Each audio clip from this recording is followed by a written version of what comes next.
Hi there, I'm Edwin Palmer, and welcome to Edwin's Book Corner. I'm very excited today as I have the pleasure of speaking with John Darryl Winston, the author of the IA series. So, hi John, I'm looking forward to hearing your answers to the 6 questions I have for you. Thanks for coming on the show. Well, thank you for having me. I am super stoked, fired up, and happy to be on the show. I'm exhilarated you've taken the time to talk to me. So, John, can you please tell my viewers a little bit more about yourself? I am an educator, soon to be administrator with the Detroit Public School Community District.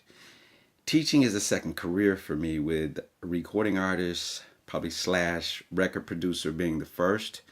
I was signed to Arista Records for 3 albums, vinyl, or we used to call them albums. Now they're CDs or what downloads, MP3 files. Anyway, that was Whitney Houston's label, so I was her label mate. Toured the globe. I guess that's sort of interesting. So if you look up Kiara, Kiara, you'll find the group that I was in. It was just me and another guy, so we were a duo. You'll find some interesting videos with me dancing and singing, Soul Train, Apollo Live, that kind of thing. I also was in the United States Army as a musician, a saxophone player. And finally, I have a fear of birds. That's something I guess that I don't know if that's unique. It's called something. I always forget what it's called, but and I'm working on conquering that because ultimately I would like an African gray parrot, which is also a main character in the IA series. And the parrot's name is Tone, so when I acquire my African gray parrot, I will also name him or her Tone, maybe Tony if it's a girl. And that's something I'm set out to do. So I have to conquer this fear of birds. Wow, that's intriguing. I'll definitely look up Kiera, and it's great you're conquering your fear of birds. My first question: when did you get the idea to write the IA series? Can you describe that very moment the idea popped into your head? Actually, that would be two moments, and I'm going to go with the second one first. About 7 years ago, my principal at the time asked me to do a boys' read program for 11 through 14-year-old boys, and they weren't necessarily bad readers, but they weren't interested in reading. And so after questioning them, I found out it was because they couldn't relate to the characters or the situations that they were in. That coupled with the other situation, the first situation, when I was in high school, I went to see a movie in the auditorium, which tells my age, called Superman the Movie with Christopher Reeve. And that movie had a profound effect on me. And ever since that time, I wanted to write a story, origin story, hero story for a person of color. And those two ideas together, that's basically how the IA series was born.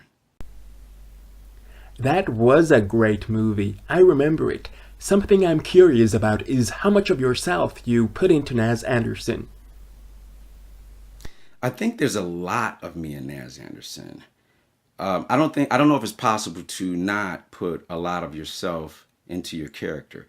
I read somewhere that, John Green's fans or his fans say his characters are all nerdish, his main characters. And John Green, I heard that he made the statement that he's a nerd. So subconsciously, I think even if you try to take, grab from other places, personalities, it ultimately is going to be a big part of you, especially in the main character. And I don't know that you can separate the two. I mean, for me, I have a lot of, or Nas has a lot of my hopes, dreams, fears, insecurities, goals. So, yes, a lot of me went into Nas Anderson. Okay, and did you base your characters on other people you know? If yes, who did you base them on? Absolutely. To go further into what I said before about Nas, me being a big part of Nas, my son is also a big part of Nas, huge part. John Darryl Winston II.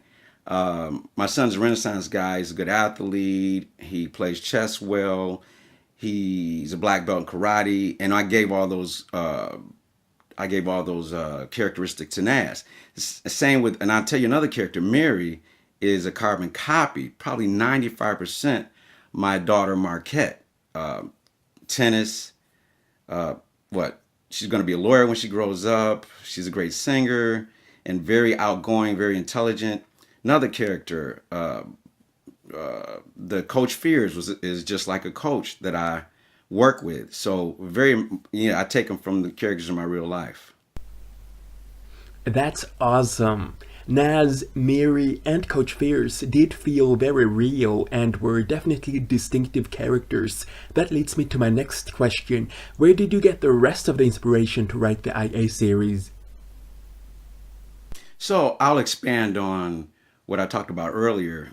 When I was a lot young, when I was in high school, my senior year, I believe, I went to see the Superman movie with Christopher Reeve, and I wasn't into superheroes, and I wasn't into comic books. It was just a way to get out of class, spend $1 or $2 to get out of class.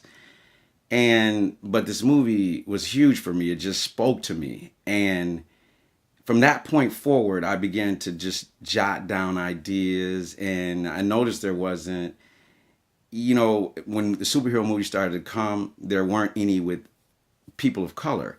And I wanted to really fill that space, so that fire began to burn in me. Thank goodness for the Black Panther.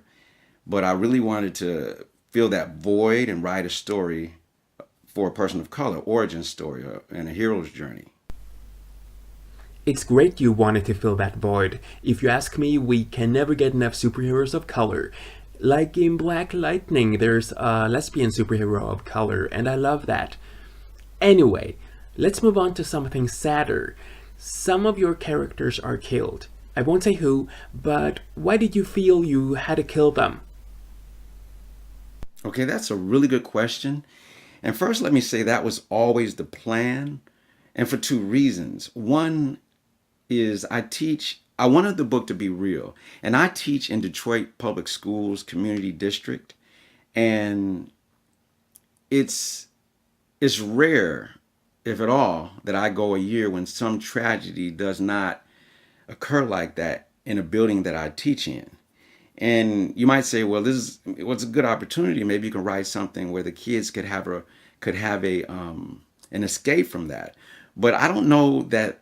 Again, this is what they see, and the biggest compliment that I got from reading, because this is to some degree contemporary fiction, and the biggest compliment I got from one of my kids, and a lot of Detroit Public School kids read my books, is that it was real.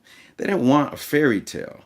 They wanted to be able to relate to the book, and that's what they're able to do. The second reason is that my main character, Nas Anderson, he needed a motivation and impetus and something to drive him for the character and the hero that he would become as the story progressed.